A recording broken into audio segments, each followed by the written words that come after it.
Welcome. Here's what we're going to dive into today.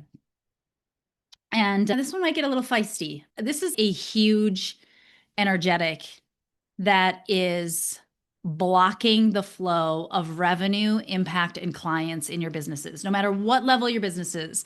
If you are just starting, if you've only signed your first few clients, if you are at 5-figure months, if you are at multiple 5-figure months, it does not matter.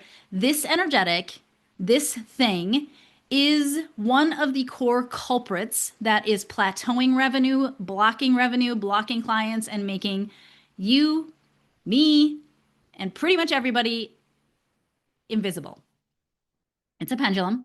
And what it is humility. It's guised as humility. I will say that. It is guised as humility. But what it actually is connected to the deepest fear, which is always not belonging and rejection. And the biggest fear being that if you weren't humble in your messaging, positioning, copy, sales conversations, every aspect of your business, that you could be perceived as egotistical, selfish, narcissistic. Whoo, there's a lot of energy around the narcissist word, and there has been for probably 8 years. Like, nobody on this planet wants to be a narcissist or an egomaniac. Even looking at leadership around the world, whoo, this is a big trigger button. And it's exactly that fear of being any of that is creating a false sense of humility, because the energy under the energy is not humility. It is disregard of yourself for fear of rejection. It is an unwillingness to be seen in all of your glory.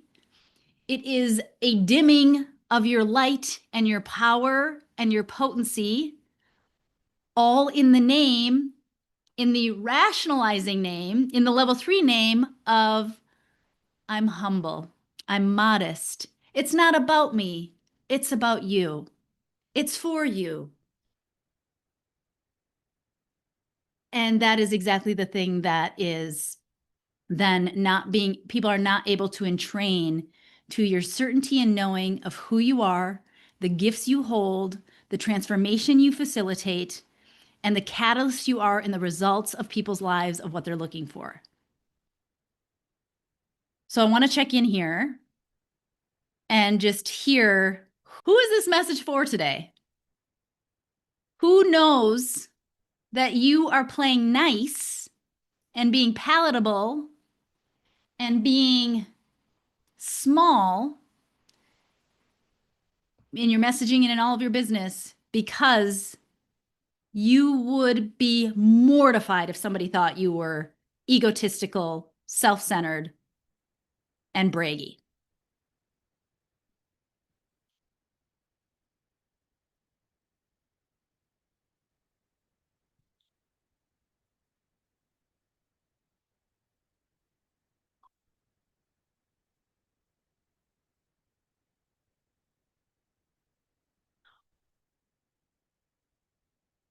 If we look at it through energy levels, what I'm seeing is that there's a yes, but, which usually comes down to level 3. It's level 3 is very back and forth. That's what the rationalizing, coping, justifying, like the level 3 consciousness is very much, yeah, but I'll do this, but only this much because this is where it's safe. And I'll stretch myself a little bit, but not too far. It's like this tiptoeing where it's one foot's on the dock and one foot's on the boat. And it's sometimes I don't, I feel the room, but we know that this third level of consciousness at the end of the day, it only exists to bring in comfort and cover up the lower levels of consciousness that are found in the catabolic energies, which are level 1 and level 2. And so if you were to over exaggerate, because most of the time it's so subconscious and so ingrained that it's our core survival need to belong and to not be rejected and to be liked and all of that. And the biggest fear in the first level of consciousness is the fear of rejection. It's directly tied to the top survival need. But if you were to take the reins off of it and over exaggerate your greatness, your power, your gifts, if you were to take the gloves off, and if you were to just go in there for a minute and think about that, what starts to come up for you in your body? Contraction, expansion, excitement, fear. Yeah, just feel into that. And then I'm going to actually come back up here too. There's something. Okay, so I want to speak into Liesel's. I think humility often shows up as a way to try to relate to others' uncertainties. So this is probably one of the biggest things that we do is we don't love to outshine other people because we start to overtake responsibility for how our power, our light, our shining makes them feel. Meaning, gosh, I'm having a flashback. This was like, I think I went through therapy for this with my little sister. It was like huge. I'm so glad you brought this up, Liesel. I'm like having a full on historical flashback of the birth of this in me, which was I had all these memories of it just like flooding in, but I got this message very loud and clear. And it was like, and this is usually what happens, right? And so then it just carries through, and we, gosh, don't want to make people feel bad because they just aren't there yet, or they don't get the same attention, or whatever it may be. But I remember we were young. I was like probably, I don't know, 13 years old, and a modeling agency came to town, and they were like, open call, I guess, maybe. Not that I ever wanted to be a model or that my mom would care that we were models, but I think we got compliments, two little girls. So she's, oh, let's just go and see what happens. And I got called back and my sister didn't. And I felt so much empathy for her. Like, it was like, oh my gosh, now she's going to feel like she's not as pretty and she's beautiful. I felt guilt and wrong for being chosen over her. So you might have some memories coming in. So then what does that do? That means that, oh wow, if I own some aspect of myself and I get attention for it or accolades or clients seek me out for it or whatever it may be, then I'm simultaneously making other people feel like shit. So this is where like the child archetype comes in, where I immediately adopted, then I'm going to overtake responsibility for how my bigness makes other people feel bad. And again, so this is just an example that's dropping in based on what you shared. So then it makes sense that we go through our businesses just holding a little bit back. And so it's don't take up too much space.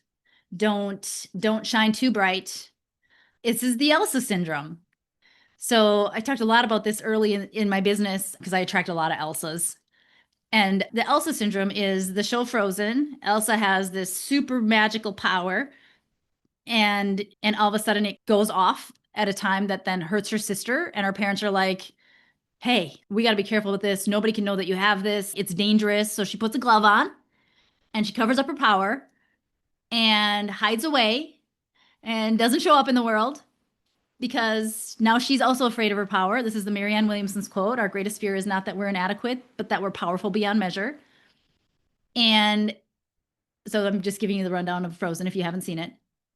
And that's how she spends her entire childhood, hidden away. And her sister wants to play and she can't play. She can't do anything. She just has to stay in the room because it's dangerous. She's too powerful. And then finally she can't handle it anymore, and she runs off into the mountaintop and she takes her glove off and she builds a big ice castle and she unleashes her power, but it's in isolation. She can unleash her power just for herself, but nobody else should come near it. And then, of course, at the end of the movie, it's discovered that it's exactly her power that saves her entire community and the entire land. And so that's the Elsa syndrome, is like we put these gloves on and we hide it away. And it's the exact thing that plateaus our business and starts to, like, we're hiding from ourselves in a way. So of course we're hiding from the perfect fit clients, the ready to invest clients, the clients who are ripe and ready for the transformation, and the gifts that your gifts that uniquely facilitate that transformation. But we're like hiding the gifts so the clients can't perceive them, they can't energetically tune into them, and it's just all amiss. And then we fall back into formulas. I'll go back to my webinar story. I can't just use my gift of channeling and pure raw expression with strangers. So I should probably follow a formula so that I can belong. And yeah. So what is the impact that you not fully taking the glove off and being seen in your highest potential and highest power and not filtering and not tiptoeing costing you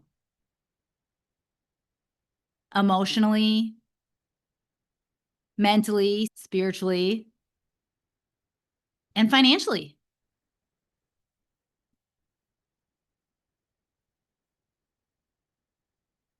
So, what does this look like then in business for real? What does this look like for real? Because the truth is that if we don't own it, it makes it so that we actually have to rely on over delivering, over serving, maybe manipulating, maybe convincing, maybe getting salesy.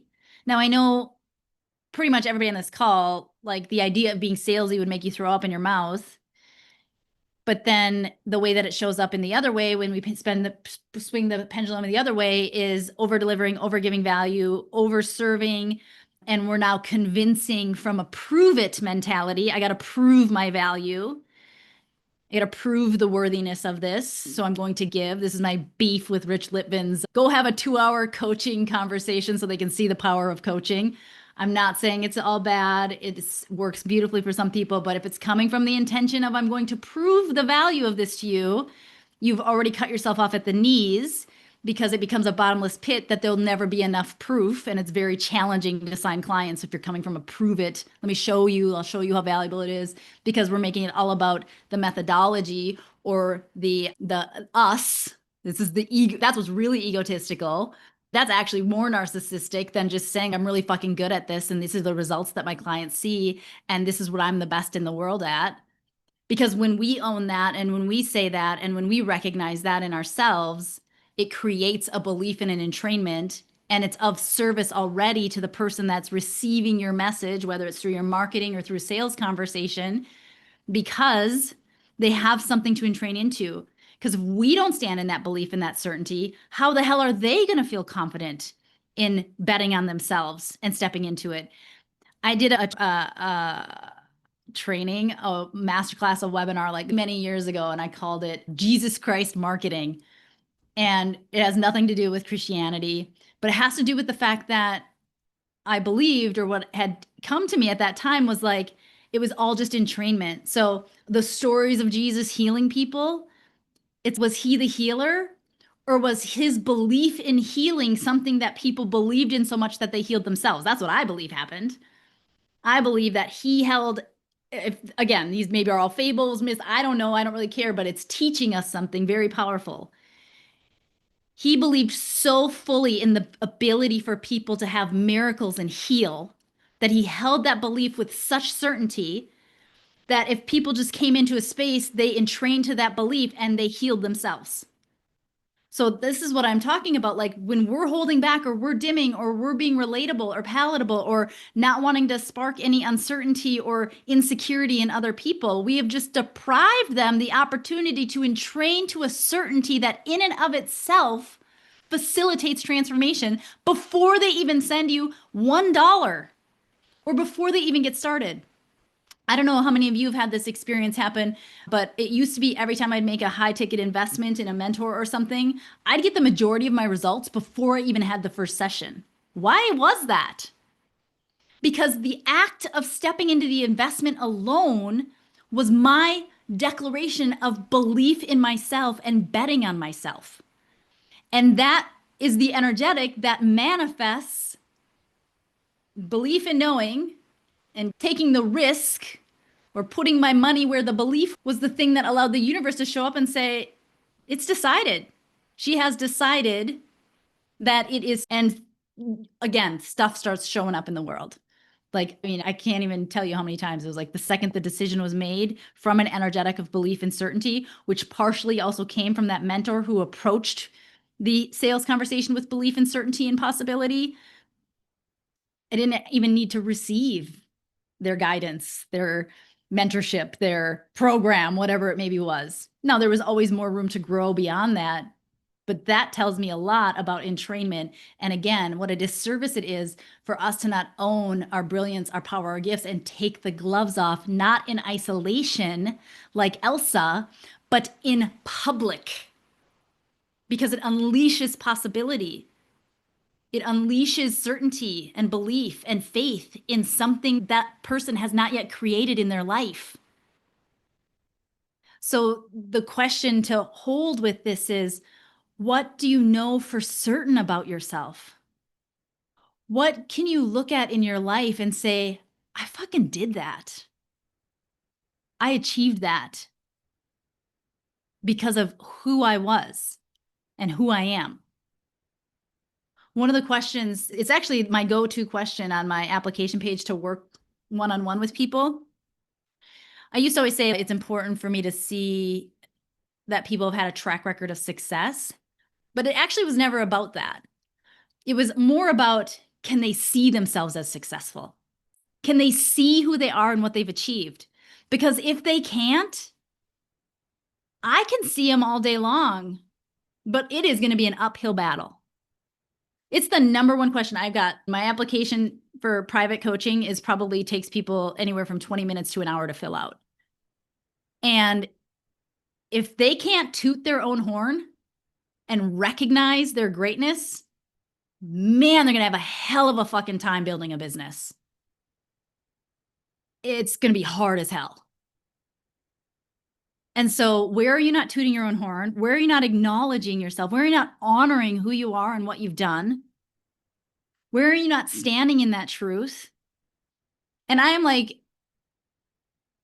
speaking to myself in this second. And this started all coming up because I have a client who, she's a newer client who, she filled out the application and I saw this. Holy hell, she achieved financial independence at an extremely young age with a family. And it's like, whoa. I'm like, how'd she do that? I want to know how she did that. How could I do that? Like extreme financial independence. And what we're working through is, can you own that? Because it's inspiring. I didn't even know that was a possibility. Like just her sharing that in an application was like shattered all kinds of beliefs. But there's kids and they're expensive and you've got all these other expenses and you still want to live your life. And she's like living life and was living it while creating it. And so that's an example of like people, like when you share what you've achieved or what you've done, you're literally shattering what people thought was possible. And you're building new potentials. So on a scale of 1 to 10, up until now, how much have you been publicly standing in the truth of your power and what you've achieved? 1, oh my gosh, nobody knows. Hardly anybody knows the incredible things that I've done, that I've achieved, that I have accomplished. 10, everybody I meet, everything I do, I honor and share my greatness.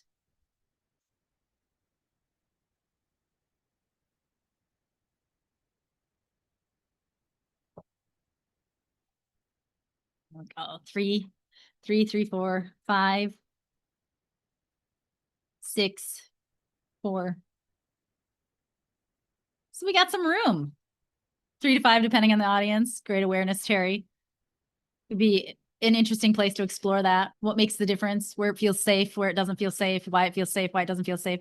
It's exactly what I was just saying. Oh, it's safe for me to be in my fullest expression here with you all. Like you're choosing to be here. Most of you have been here like week after week or month after month for many months. It's so safe. Like our relationship is already established. There's already trust here. But man, doing that webinar for an ice cold audience, whoo, that would be like a 2 for me. But it's like a 8 here with you guys. I get that. Great, Liesl. Great awareness. 3. So it looks like we've got some room to step into and embody more of that truth and recognizing that all of that, I'm cautious with this because gosh, can it trigger the hell out of some of your level threes. That all of that is one of the greatest gifts that you can give people.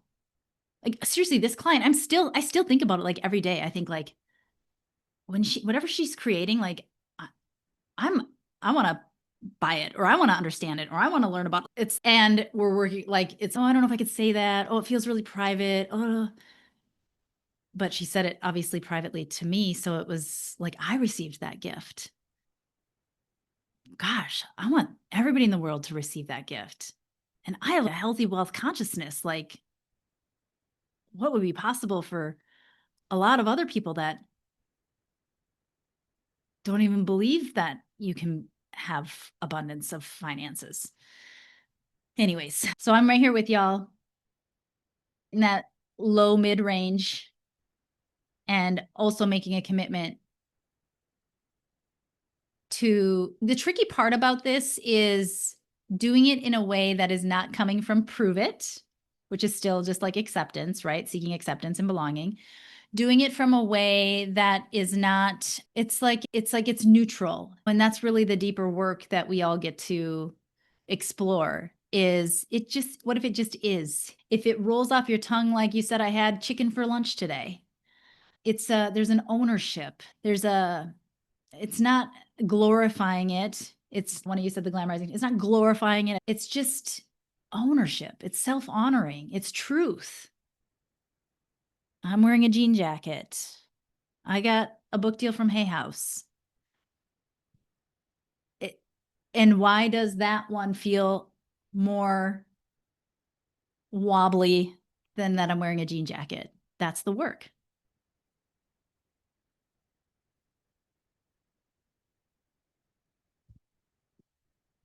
Okay.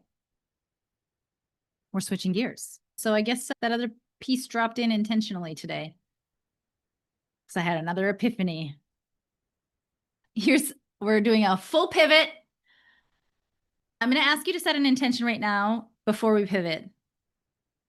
And the intention is along the lines of, I am fully receiving whatever wisdom is meant for me to align to and open up to expressing more of my power, gifts, and genius. I am fully receiving whatever was meant for me that aligns me to opening up more of my gifts, power, and genius publicly. Okay, let's just receive that. And we'll close it, and so it is. Okay, the pivot. So here's another tiny shift that's a quantum leap. And I'm curious when and how any of you have experienced this as well. So I believe I spoke at one of our master classes that I was going to an event. It's the first big event that I've been to in many years. I've only been at smaller events. Like I haven't been in a room with 100 entrepreneurs. I don't even know. Like it's probably been a decade.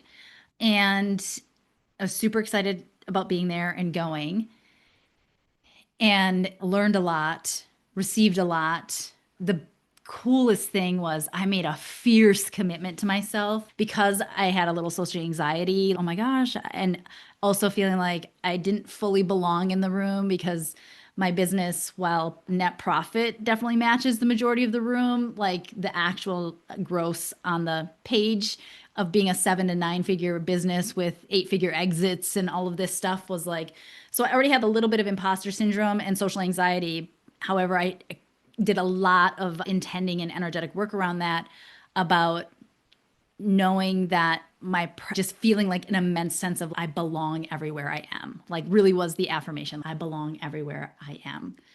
If I am here, I belong here. So it's like presence and belonging and just really locking in a lot of that energy. This isn't actually even what I was going to talk about, but we'll see if it gets there.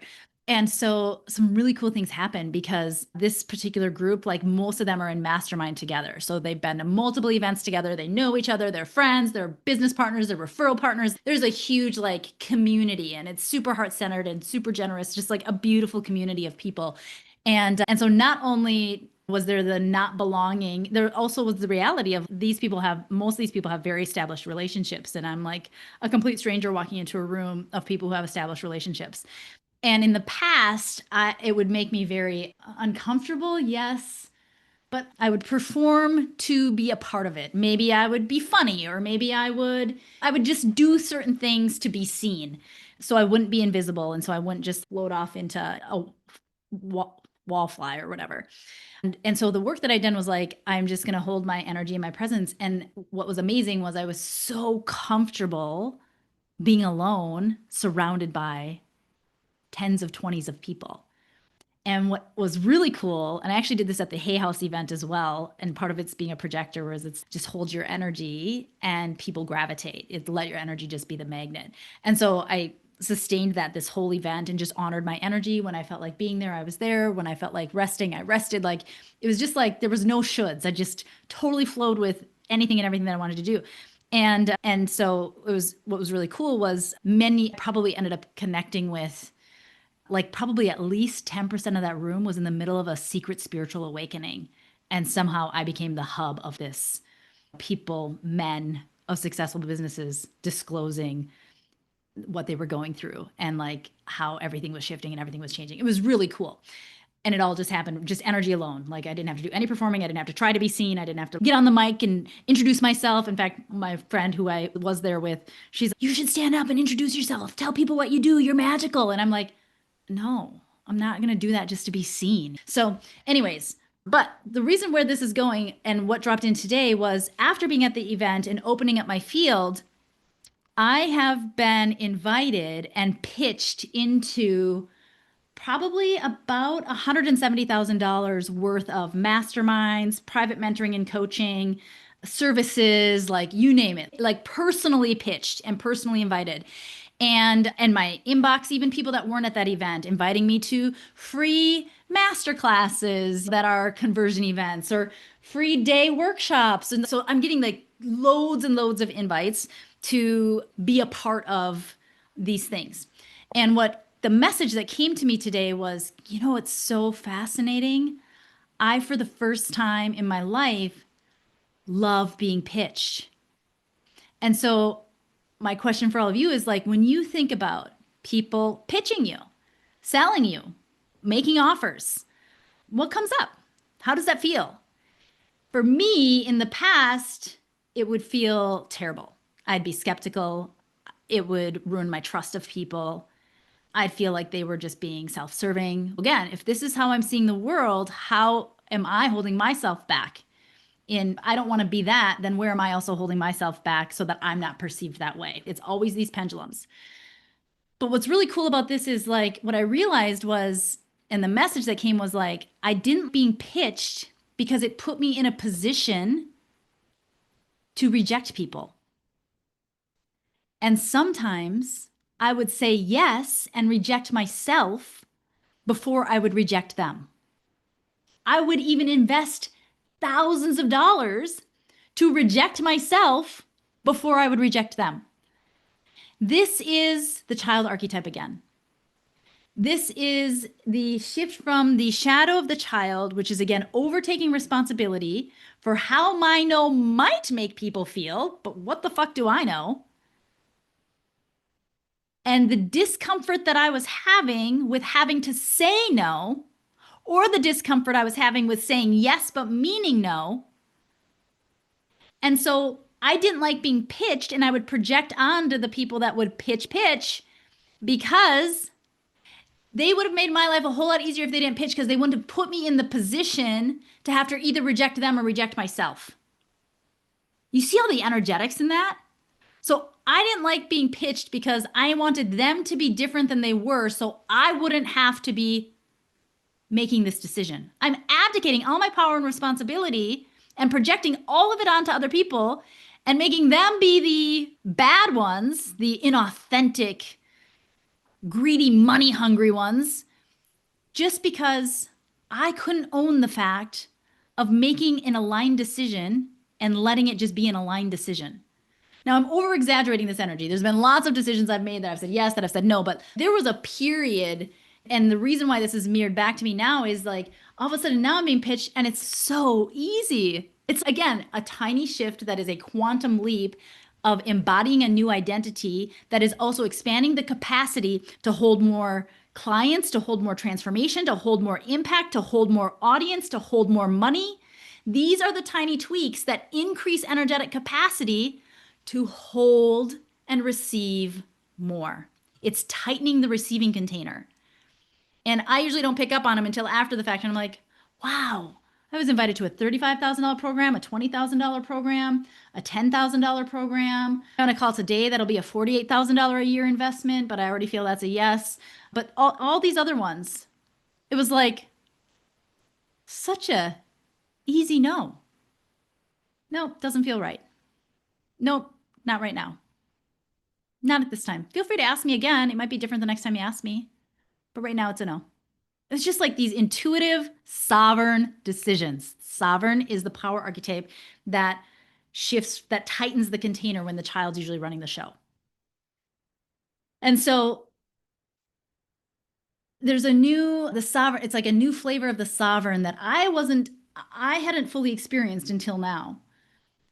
And I'm sharing this because it's like there's layers upon layers, like this tightening of the receiving container from the lover to the sovereign to the warrior to the magician. Like these are all the power archetypes that when we are embodied in these power archetypes, we're expanding that energetic capacity to receive more, to hold more. It literally just expands everything. It expands time, it expands abundance, it expands everything.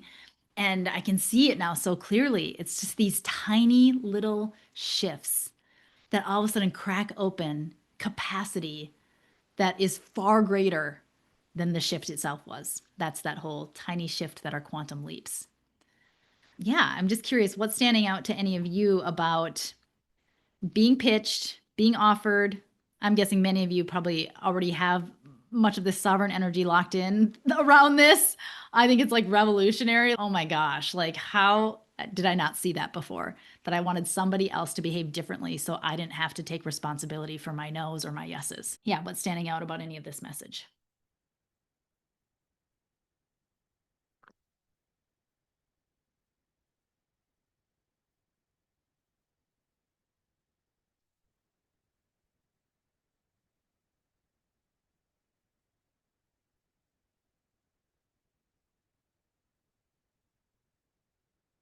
Awesome, Maureen.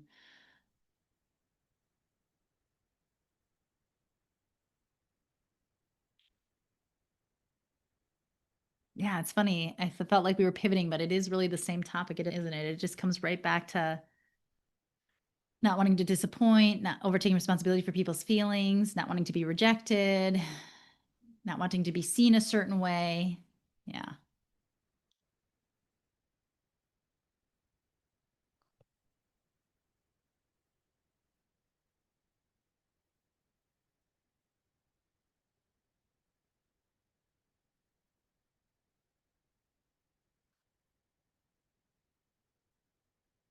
Anybody else?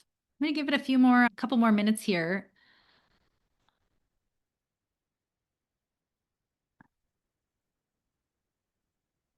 Mm, awesome, Annie. Hard to detach from the sense of rejection. Had not thought it was both directions. Yeah. Finding alignment is key, Cheryl. Amen. Terry.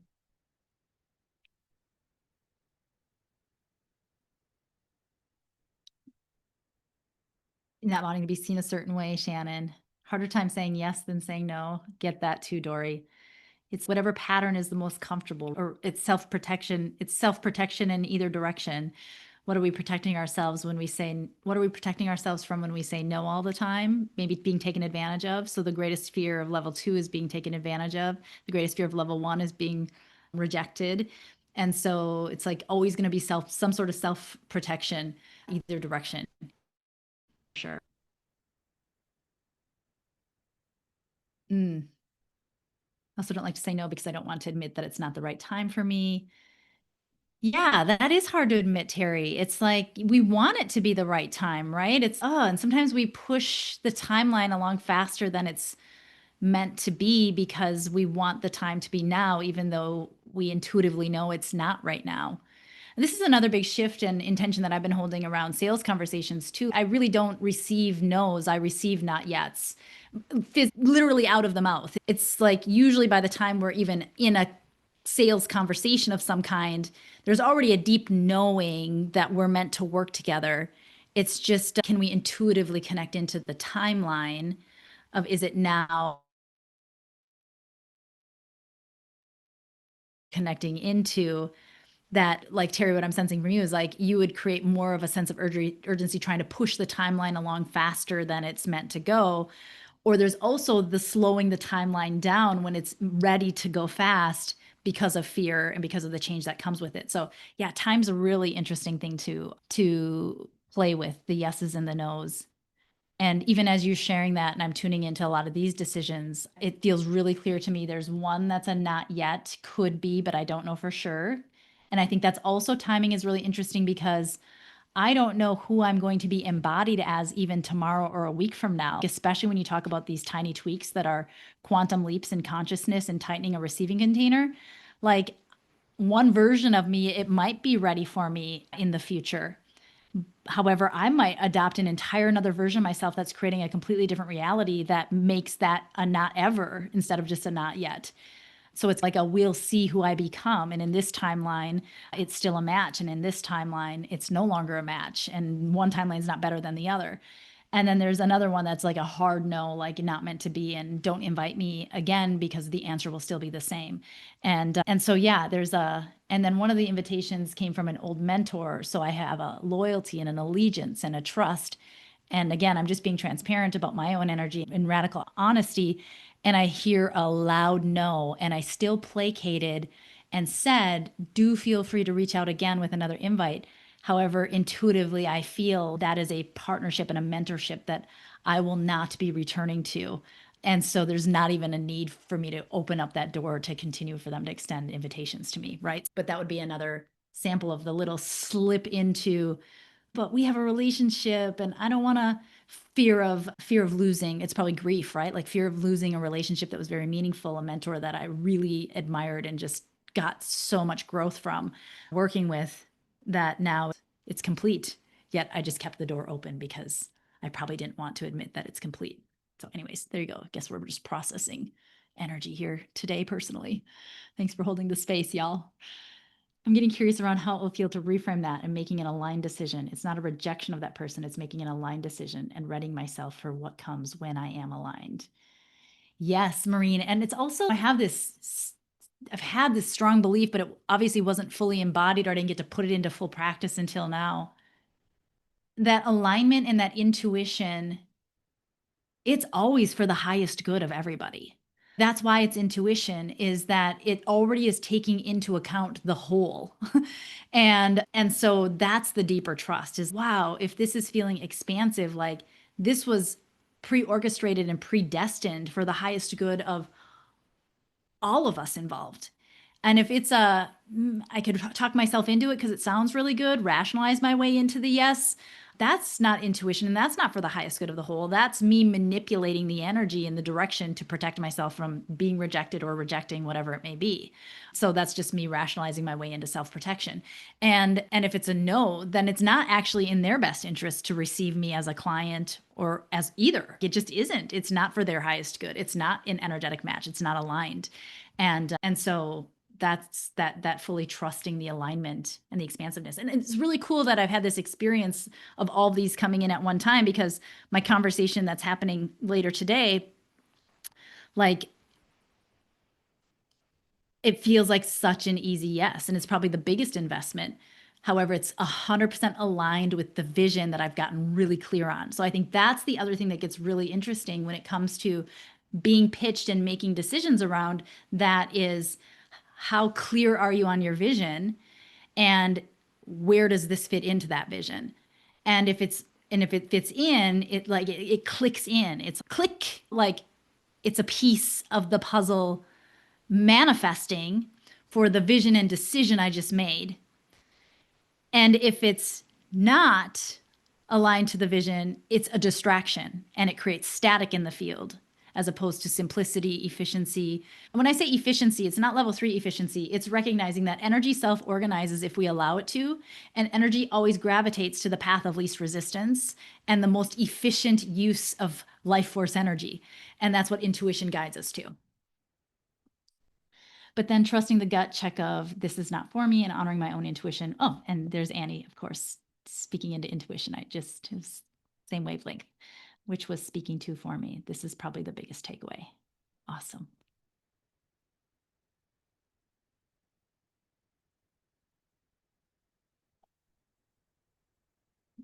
I trusted the pendulum and joined my, yeah, Cheryl, that was so fun. That was crazy.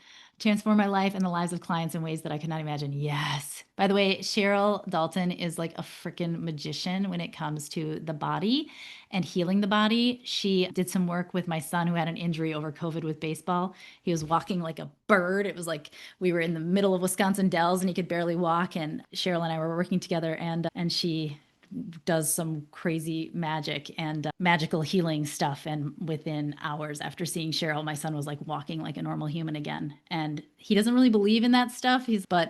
She's a magical. She's magical.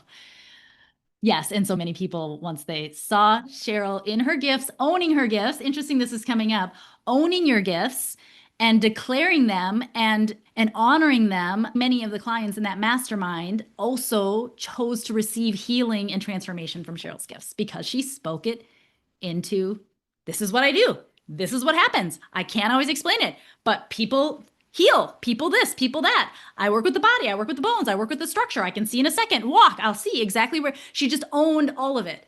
And it was amazing. Good stuff. Yeah, that intuition led to the highest good for all of us. So beautiful. Thank you, everybody, for being here. Have an amazing rest of your week. We'll see you in 2 weeks. As far as I know, I don't have anything popping on my calendar that will have me canceling, but we follow the energy. So plan on seeing you all in 2 weeks and have an amazing rest of your week. Bye for now.